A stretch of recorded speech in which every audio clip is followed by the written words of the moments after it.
the week for this week is, what is your favorite movie quote?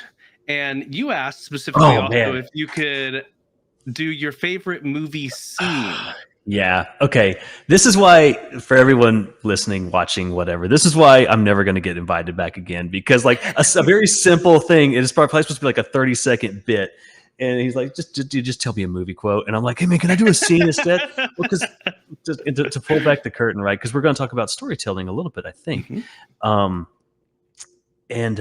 This is just a scene I think about all the time. Do you love Predator? I love Predator. Do you love it? I don't know if I love it, but I like it a lot. I love Predator. Might be a little too strong for me. Depending on the day that you ask me, Predator is my favorite movie. It's either Predator or Terminator 2. But okay, so there's a scene in Predator. It's like at the very, very beginning. And I just think it's a brilliant scene, especially since we're going to talk about storytelling. So Arnold Schwarzenegger's character, Dutch, kind of comes in and they're like, oh, we got this mission, blah, blah, blah. And Carl Weathers' character is kind of like hiding in the background. He's like, hey, well, some fool said that you're the best, and that's why we chose you. And they walk toward. He goes, Dylan, and there's a lot that you're learning there already. That there's recognition. They walk toward each other and they do the thing where they grab and they're kind of arm wrestling. So you know that they're friends, but then there's also a competition between. There's tension already, right? There's competition between the two of them because they're arm wrestling. They're kind of doing the thing. And Arnold says, what's the matter? Does the CIA have you pushing too many pencils, right? So that's your first clue that something is different. But then and this is kind of the quote, but it really sets the scene. They kind of like stop arm wrestling, and then they're kind of laughing or whatever. And Arnold kind of reaches over and he says, what's with this tie business? And that's your first clue that something is. That wasn't your first clue, but that is your big clue that something has actually changed about Dylan. He obviously didn't used to wear a tie, because here Dutch is calling it out. Yeah. So there's this archetype in mythological storytelling, is the skin changer, and that when someone changes their appearance, when they change their skin, that represents that there's been a change somehow in their character, and that's what they're telling you about Dylan here. That he's a skin changer. And it is often, but not always, associated with a character who's being deceptive. And that's what Dylan is doing. And you find this out later. You find out later that, that they're lying to Dutch. That this whole mission is kind of is a fraud, and they're actually tricking him into doing something else that he wouldn't do if he knew that they were sending him to do this. But so he says, what's with this tie business? And then Dylan immediately deflects. He goes, don't worry about the tie. And then he throws his arm around Dutch. He's like, I heard about that thing you pulled in Berlin. That was really And he starts immediately kind of just trying to coax him. In a movie like Predator, I don't feel like people would expect to have that high of level of sort of characterization and storytelling, but it's there. You would think that that's the movie where there's a space monster and Jesse the Body Ventura is firing a big gun and Shane Black of all people is in there telling dirty jokes, and that is basically what Predator is. But there was also I always appreciated that there's that level of care in the storytelling I think about that scene all the time, because it is such a brilliant bit of storytelling in such a very, very small, the whole thing that I just described is like 30 seconds, So anyways, probably my favorite scene in any movie ever. Okay. Yeah. There's a lot of good segments in Predator just in general, but yeah. It's fantastic. It was brilliant that they gave the Predator a code. Somebody really thought about that movie. It wasn't just because that very could have easily just been another action movie, but it wasn't. They went the extra mile of he doesn't attack someone who's unarmed. That this is about a warrior thing. This is about proving itself. And so I've always really appreciated that franchise, and even sometimes the movies that were weaker, there was still interesting mythology there. And if a story has interesting mythology, even if the movie itself isn't that great, you've still pretty much got me hooked. This is my thing on Transformers, by the way. Transformers, I think, is brilliant in that, is it Mattel? I think it's Mattel. They just hired Marvel. They hired some Marvel writers to be like, hey, can you just write a backstory for these toys? Just whatever. We just want to sell the toys and we need a backstory. And they turned out this brilliant and deep mythology that goes that's super just super like legendary and interesting and all this stuff that should have just been like, some guys cranking something out for the toy line, but they actually cared more about it than that. And that stuff really resonates with me when I come across things like that. Yeah. Well, characters that live by their own code in general really resonate with me. And seeing that applied to a villain is, I find that super interesting because they're limiting themselves, whereas so many other villains are just like, it doesn't matter what I do as long as I reach my goals.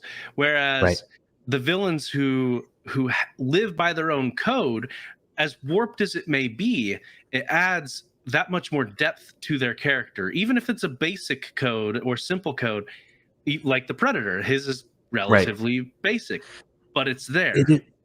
It is an interesting thing about human psychology that we will respect a character with a code, even if we don't agree with their code. The fact that they have a code and that they are willing to perhaps perhaps even sacrifice their end goal because they are so committed to that code. There's something about us that really just is drawn to that. Again, even if it's a code that we don't agree with. I just think that's really interesting. Yeah, it is. By the way, excuse my tea. I am fighting off. I'm almost done with my annual summer cold that I get every year, no matter what I do. And you can appreciate that this being like a dad podcast. I mean, the man flu. You're braving through the whole thing. It's amazing you're here. Oh no, gosh, yeah. Well, you know how it is too. And my kids aren't so young anymore, but you know how it is, especially when they're super young. Someone in the house is always sick. Always. And we're finally about out of that now, but there's still a little bit of it here and there. So but we're wait till okay. School starts back up. Everyone will be sick again. I know, man. No kidding. Before I go on to list my movie quotes, my wife tonight, she knew this would be the question of the week, so she went around the table at dinner tonight asking my kids what their favorite movie quotes were. I love this so much. Called it in as a speak pipe. So let's go ahead and see what they had to say. Hello from the _Ard family. This is Mrs. _ herself. I have movie quotes from our family. We'll start youngest to oldest here. Little Jebediah says his favorite quote is, "What a tall bag," from the Minecraft movie. Translation, what a tool bag. Bob says his favorite quote is, "I'll squish your head like a walnut between my butt cheeks." Again, from the Minecraft movie. There's a theme here. Let's see. Malachi says his favorite quote is "Chicken Jockey" from the Minecraft movie. It had to be said. One comes from The Count of Monte Cristo with Jim Caviezel. Joe and I have been talking a lot about this movie recently because it's on our favorites list and we want to watch it again. It's a good one. But one of my favorite characters in the movie is the priest when the Count is in jail. And they form this wonderful friendship. And one of his dying lines is, "I'm a priest, not a saint." And that is one of my favorites. That's so good. I just love the movie, and it's great. And it has a lot of wonderful quotes. So it was hard to pick just one. Hope you guys have a fun recording. Bye. Mrs. _, by the way, that is brilliant. Huh.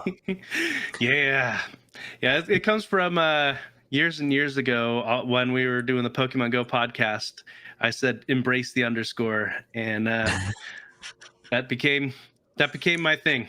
So. Well, I'll tell you, Minecraft is huge in our house right now too. And I think if I would have asked my sons the same question, I would have gotten la la la lava chicken, because that is all the time. Both of them the time are walking around the house singing that. And great movie though. We actually had a lot of fun with that movie. I was really surprised. I thought it was. I mean, I guess I should have known that it would be good, but it was honestly better even than I expected. It kind of had going into it though, just looking at it, I was like, no, this shouldn't work.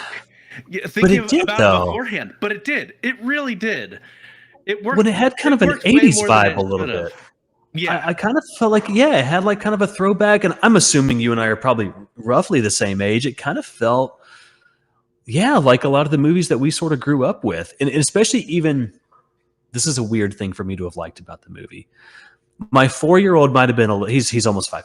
He might have been a little too young to see it, and there were a couple things in there that scared him, but they didn't scare him so much that he didn't want to watch the movie. This is kind of a thing that I talk to other dads about sometimes. Is like, is it good for movies to scare kids a little bit? You know what I mean? Is it good for them to have a little bit of an emotional reaction like that? Because I feel like I'm probably guilty of trying to shield them a little too much. But I'm like, maybe it's good for them to have some of the, because I don't know. I kind of think back fondly on some of the movies that freaked me out a little bit when I was a kid. You know, I think that's a maybe kind of a rite of passage for a kid. I don't know. Yeah. I 100% agree. So growing up, my dad was huge on horror films. Okay. And I saw stuff that really I should not have, but I got desensitized pretty dang quick. Yeah.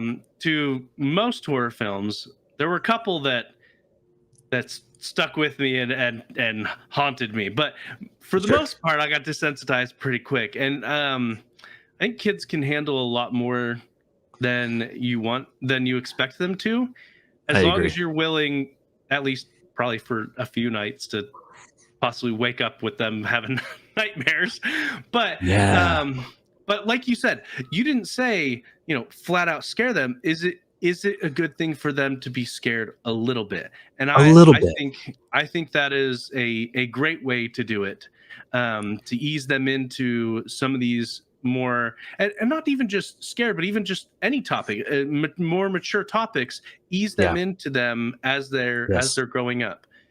But yeah, what horror movies, by the way? I got to know what horror movies y'all were watching. So the one that freaked me out the most as a kid was The Leprechaun.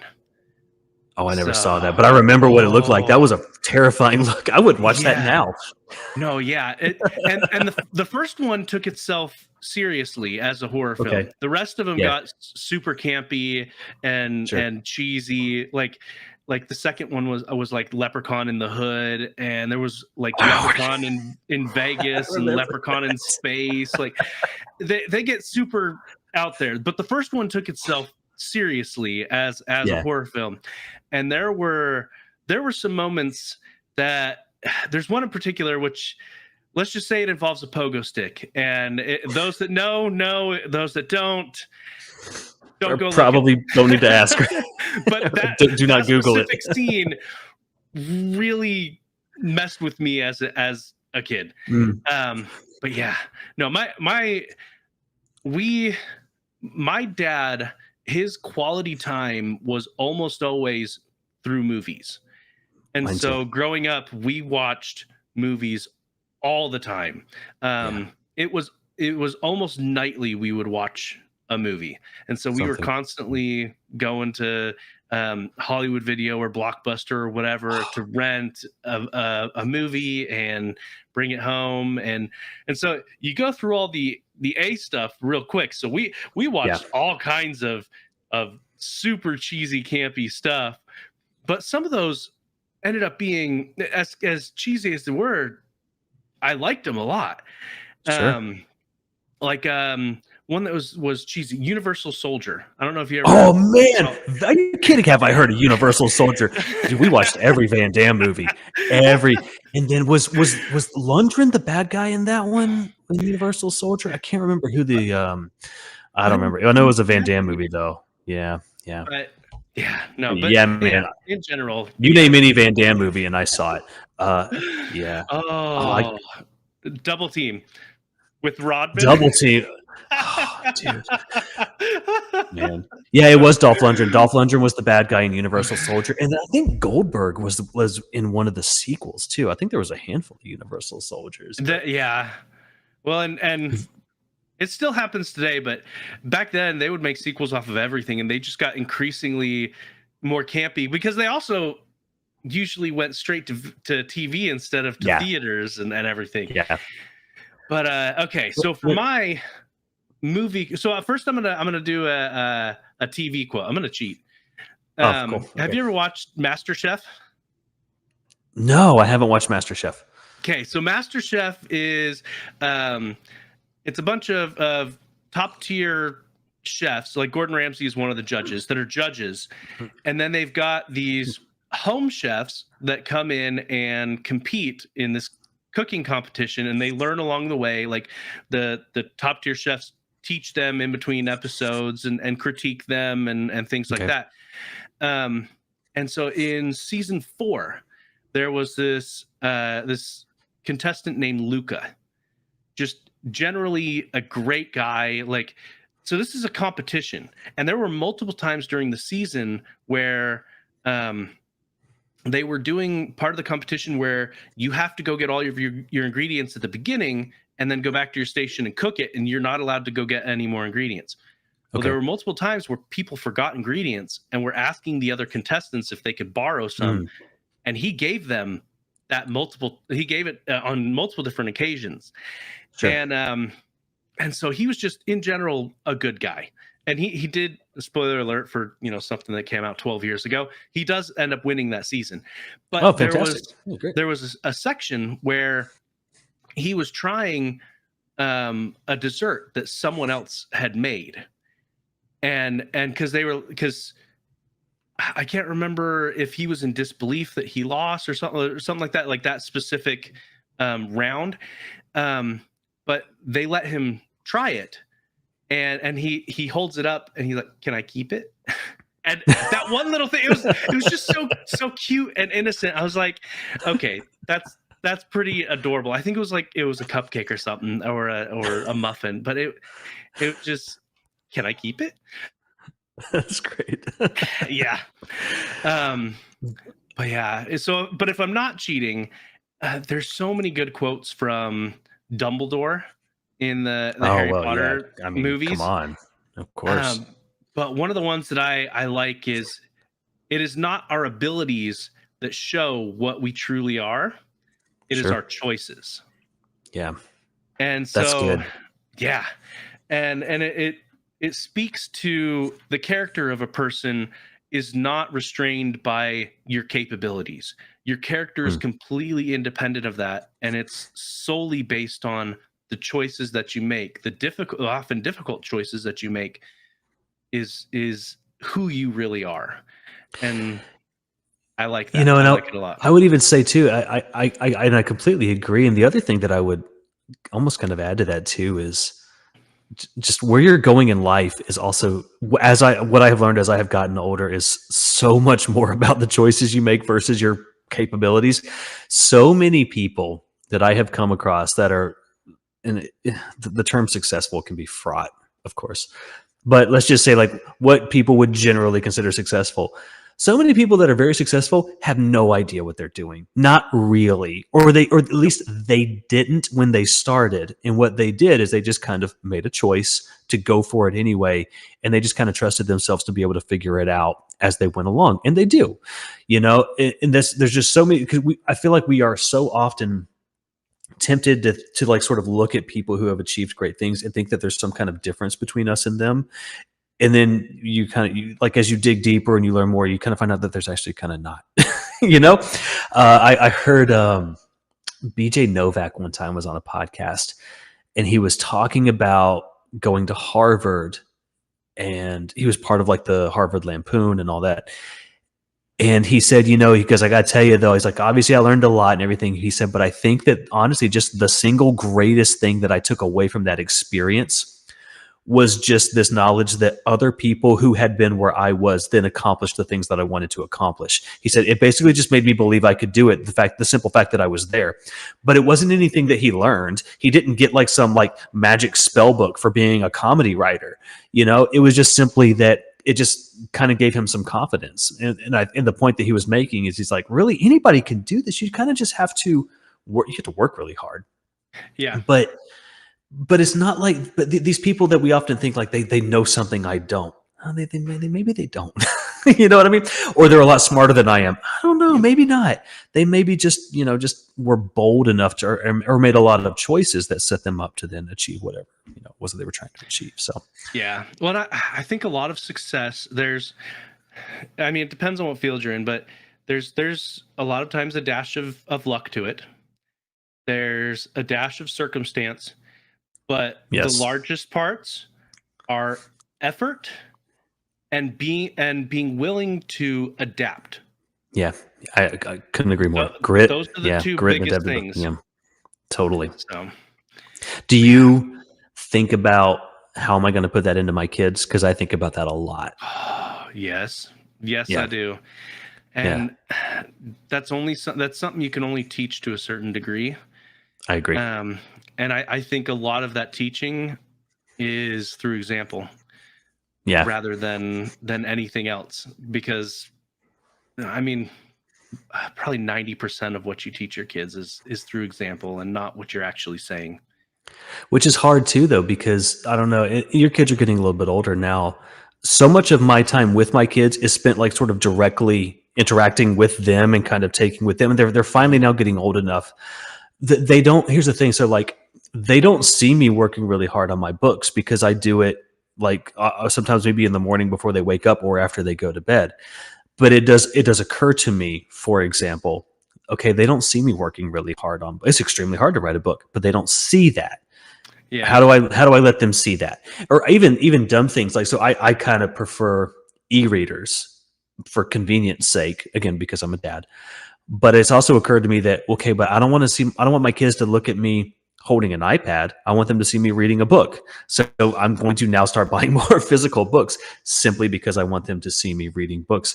I don't know. I've thought a lot about exactly what you're saying is how am I setting an example?